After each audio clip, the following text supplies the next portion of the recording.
Everyone, good morning. Welcome back to my channel. নতুন আরেকটি ব্লগে তোমাদের সবাইকে স্বাগতম। আশা করতেছি তোমরা সবাই ভালো আছো, আমিও ভালো আছি। তো এখন থেকে তোমাদেরকে সাথে নিয়ে ব্লগটা শুরু করতেছি। এখন বাজে ঘুরতে সকাল 9:30। আজকে ব্লগটা একটু দেরি করে শুরু করলাম। তো আমার রান্নাবান্নাও কমপ্লিট। রান্নাবান্না শেষ করে এখন বাসন মাজতেছি। আজকে তোমরা এই ভিডিওতে শেয়ার করবো আমার কিছু কানের দুল আমি নিজের হাতেই বানাইছি। তো তোমরা পুরো ভিডিওটা স্কিপ না করে দেখো। আই হোপ তোমরা একটু হলেও ভালো লাগবে। জানো তো, সকালবেলা না ব্লগটা শুরু করতে পারি না। এই যে তাড়াহুড়ো থাকে রান্নাবান্নার, ব্লগ করতে করতে অনেকটাই টাইম লাগে। ভিডিও করতে করে যদি আমি কাজগুলো করি, তো সেই জন্য তাড়াহুড়ো করে আগে রান্নাবান্না কইরা তারপর ব্লগটা শুরু করছি। কারণ না হলে তোমরা দাদাভাই ভাত না খেয়ে যাইবো। এমনিতেও কাঁঠাল তরকারি নিয়ে যেতে পারছে না।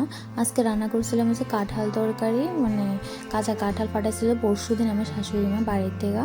তো কাঁঠাল তরকারি রান্না করছিলাম মাংসের মতো, আর করছি ডাল আর বাঁধাকপি পকোড়া। তো তোমরা দাদাভাইয়ের শুধু বাঁধাকপির পকোড়া আর ডাল দিয়েই দিছি, কারণ রান্না হইতে হইতে অনেকটাই দেরি হয়ে গেছে বাঁধাকপি আর কাঁঠাল তরকারিটা রান্না করতে করতে। কারণ কাঁঠাল তরকারি রান্না করতে না অনেকটাই টাইম লাগে।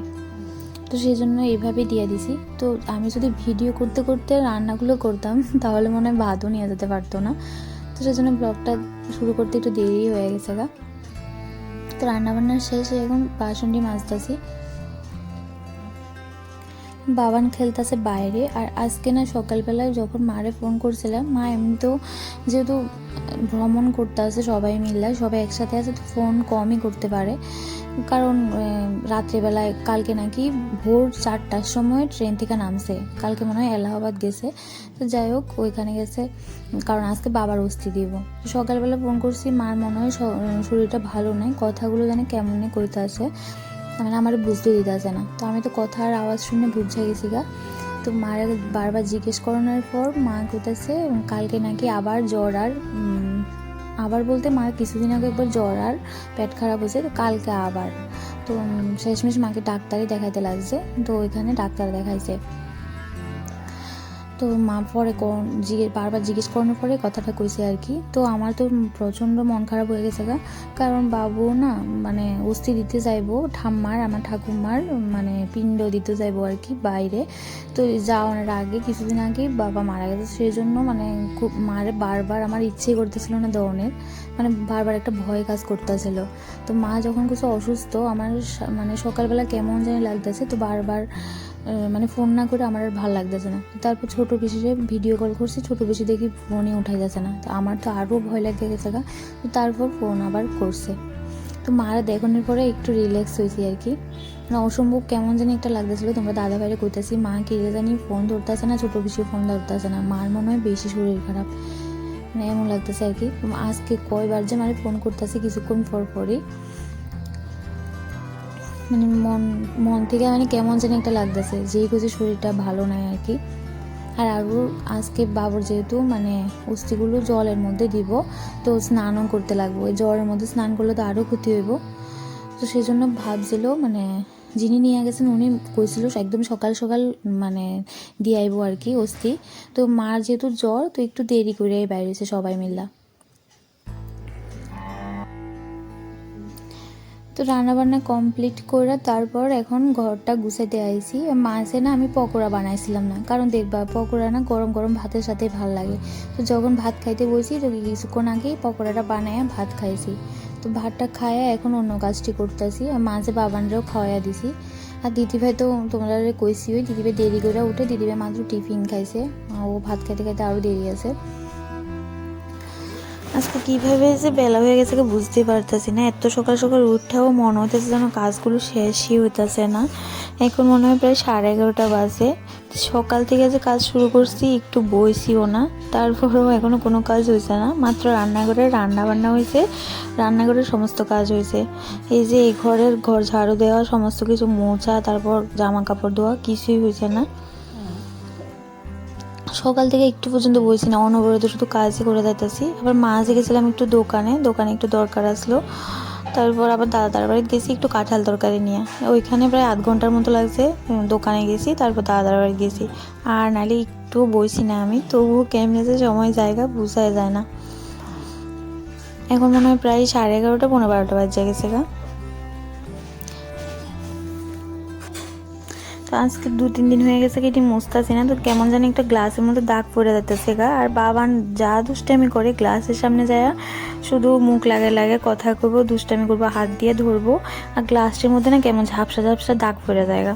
তো সেই জন্য গ্লাসটি একটু মুছাই দিছি। তো ভাবতেছি আজকে একটু মেশিন দিয়ে উপরের একদম সব কিছু মুছা দিই, ভিজা একটা ন্যাকড়া দিয়ে ভালো করে সব কিছু মুছা দিতেছি। বন্ধুরা যারা আমার ভিডিওটি দেখতেছো, যদি একটু ভালো লেগে থাকে তাহলে অবশ্যই আমার চ্যানেলটা সাবস্ক্রাইব করে দাও।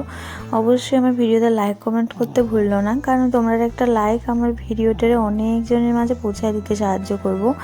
আর তোমরা যদি একটু কমেন্ট করো তাহলে আমি অনেকটাই মোটিভেট হয়ে ভিডিও বানাবো। দরজা জানালা বন্ধ থাকে, তারপরও কোথায় দিয়ে যে এত ধুলাইয়ে কে জানে। আমরা জানলাটি তো খোলাই যায় না, কারণ জানলার এই পাশে ঠাকুরের সিংহাসন আছে আর ওই পাশে জানলাটা খোলা যায়, কিন্তু জানলার উপরে একটা তাক লাগাইছি, তো সেই জন্য আর খুলি না। খুলতে লাগলে না অনেক জিনিস পড়ে যায় মানে পেছনে আর কি, তো সেই জন্য আর খুলি না। সারাক্ষণ লাইটটাই জ্বালিয়ে রাখি, শুধু দরজাটা খোলা থাকে। কিন্তু তবুও এত ধুল যে কোয়ান থেকে আয়ে কে জানে। কিছুদিন পরই মুছি, তবুও কেমন জানি সাদা হয়ে ধুলে ভর্তি হয়ে থাকে। কারেন্টের বোর্ডটি মুছতাছি আর আমি ভীষণ ভয় পাইতেছি, কারণ আমি যে কাপড়ের টুকরাটা দিয়ে মুছতাছি এটা ভিজা আসলো। একটু ভিজা দিয়ে না মুছলে না মানে পরিষ্কার ঠিক করে হতো না। এই যে হোল্ডারটি দেখতেছি, হোল্ডারের ভেতরে নিয়ে আমার আঙ্গুল ঢুকতে জায়গা, সেই জন্য ভীষণ ভয় পাইতেছিলাম। আর কারেন্ট এমনিই ভয় লাগে। বিশেষ করে সাদা কালারের বোর্ডটি দেখবা মুছলে কি সুন্দর পরিষ্কার হয় ভিজা একটা কাপড় দিয়া।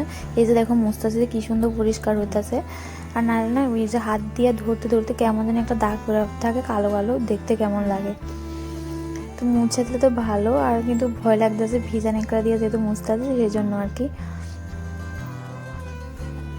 এখন মেশিনটা ভালো করে মুছতেছি। আমার জানো তো মানছি করে মেশিনের তেল আনাই হইতেছে না। তোমরা দাদার বাড়ি কইতেও আমার মনে থাকে না, কেমন দেখো কেমন দাগ পড়ে রয়েছে, দাগ দিয়ে তেল ছাড়া যাইতেও না।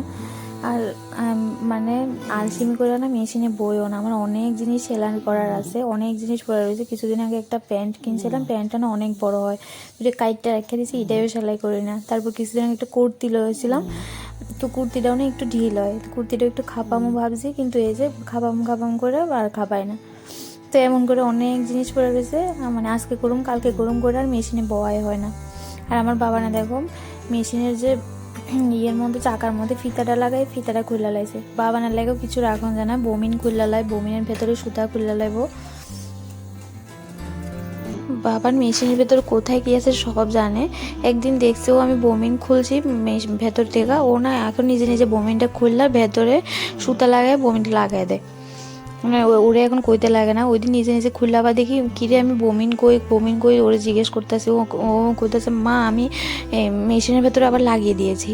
মানে এখনকার বাচ্চারা না সব বাচ্চারা এমনই হয়, মানে কিছু শিখতে লাগে না, দেখলেই ওরা সব কিছু করতে পারে আর কি। আমরা মনে হয় এমন আসলাম না।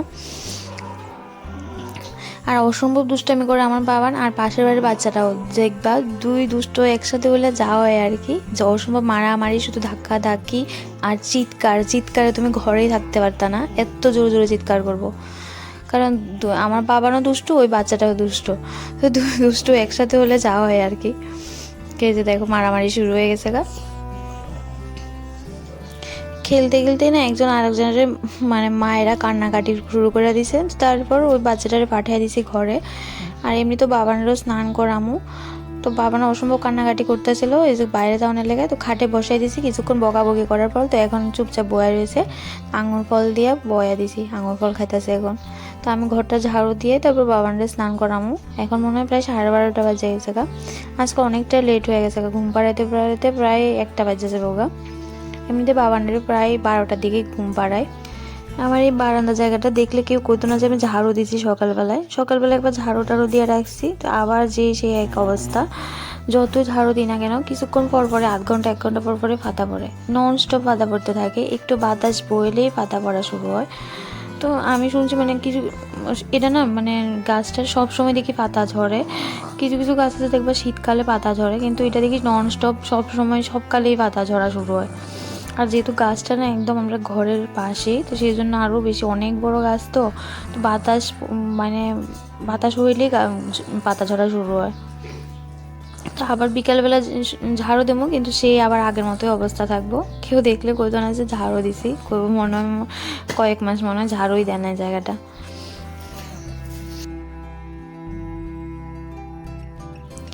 সমস্ত কাজ কমপ্লিট। এখন তোমার সাথে একটা জিনিস শেয়ার করো। তো এই ক্লিপগুলো না এটি কালকে বানাইছি ক্লে দিয়া। তো কেমন হয়েছে অবশ্যই জানাও। আমি কিছু কিছু জিনিস মানে অনেক জিনিসই বানাইছি, এটি তোমাদের সাথে একটা একটা শেয়ার করতেছি। আর এই যে কানের দুলগুলো দেখতেছো, কানের দুলগুলো অনেক আগে বানাইছি, প্রায় 1 বছর হয়ে যাবে মনে হয়।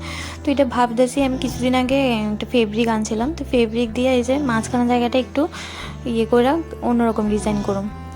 আর এই যে এই কানের দুলগুলো বানাইছি, কানের দুলগুলো না পেছনের জায়গাটা খুলে লাইছি, কারণ অনেকটা ভারী হয়ে গেছে দেখা কানের মধ্যে দিলে না কানের মানে থাকতেছে না, তো সেজন্য একটু হালকা করে লাগাম। আর এই কানের দুলগুলো অনেক আগে বানাইছি, এটা একটা সেটের সাথে ছিল, তো সেটটা আমি দিদিভাইরে দিয়ে দিয়েছি, দিদিভাই নাকি পছন্দ হয়েছে। আর এই যে হলুদ কালারের কানের দুলগুলো দেখতেছো, ইডিও বানাইছি। আরও অনেক কিছু বানাতে চেষ্টা করি, কিন্তু অনেক জিনিস নাই, মানে দোকান থেকে কিনে আনতে লাগে আর কি। তো একদিন দেখি দোকানে যাই, আনতে পারিনি। আর এই যে কানের দুলটি দেখতেছে আমি বাইরে করতে আসছি, কানের দুলটা না আমার খুব সব কানের দুল থেকে এই কানের দুলটি বেশি ভালো লাগে। তো এটি এখনও দিয়েছি না, একদিন দিয়া দেখুন কেমন লাগে। তো আমার কানের দুলগুলো বানানো কেমন হয়েছে অবশ্যই কমেন্টে জানাও। তো আজকের মতো ভিডিওটা এখানে শেষ করতে